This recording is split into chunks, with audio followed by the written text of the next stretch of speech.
தந்தை, மகன், தூய ஆவியின் பெயராலே ஆமேன்.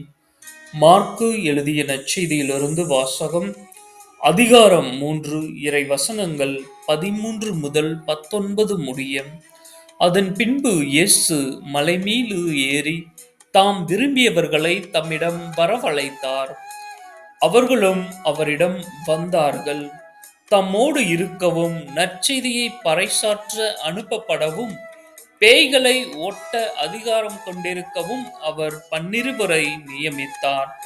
அவர்களுக்கு திருத்தூதர் என்று பெயரிட்டார்.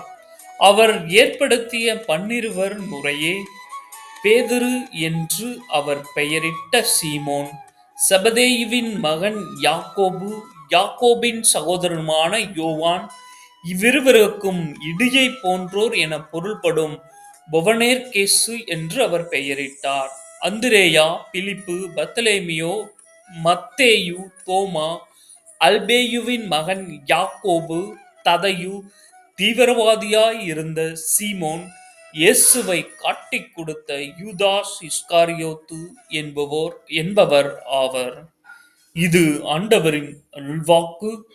இறைவா, உமக்கு நன்றி.